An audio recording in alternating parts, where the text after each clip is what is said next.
السلام علیکم ورحمۃ اللہ وبرکاتہ۔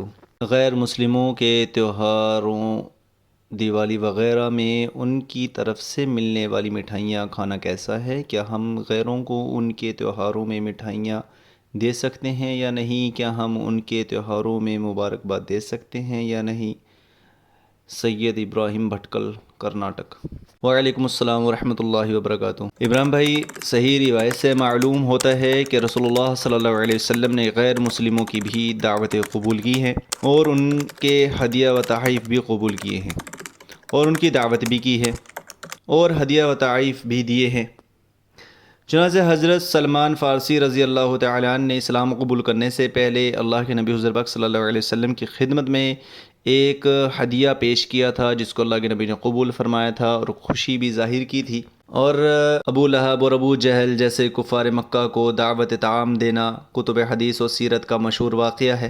اس لیے عام دنوں میں اور عام حالات میں غیر مسلموں کی دعوتیں اور ہدیہ و تحائف قبول کرنے اور ان کی دعوت کرنے اور ہدیہ دینے میں کوئی مضائقہ نہیں ہے، آپ کر سکتے ہیں۔ لیکن تہواروں کے موقع سے یہ ہدیہ و تحائف اگر مٹھائی وغیرہ کی شکل میں ہوں اور مندر یا بت وغیرہ پر چڑھائی گئی ہوں تو پھر اسے قبول کرنا اور کھانا جائز نہیں ہے، کیونکہ قرآن مجید میں چڑھاوے کی چیزوں کی حرمت موجود ہے۔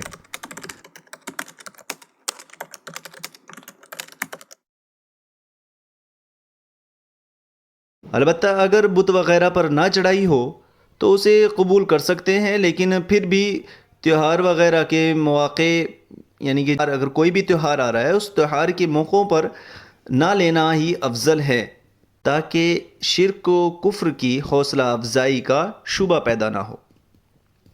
غیر مسلموں کے تہوار چونکہ بت پرستی، پوجا پاٹ اور کفر و شرک پر مبنی ہوتے ہیں، اس لیے ان کے تہوار پر خوشی کا اظہار کرنا، ان میں شریک ہونا اور غیر مسلموں کو مبارکباد دینا جائز نہیں ہے، اس لیے کہ ان میں کافروں سے مشابہت اور ان کے کفر و شرک سے رضامندی کی کیفیت پیدا ہوتی ہے، اور انہیں اس بات کا احساس ہوتا ہے کہ واقعی وہ اچھا کام کر رہے ہیں، اور ظاہر ہے کہ ایسے مشرکانہ معاملات میں ان کی حوصلہ افزائی کرنا کیوں کر جائز اور درست ہو سکتا ہے۔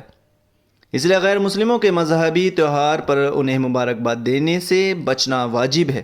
امید ہے آپ میری بات کو سمجھ گئے ہوں گے۔ السلام علیکم ورحمۃ اللہ وبرکاتہ۔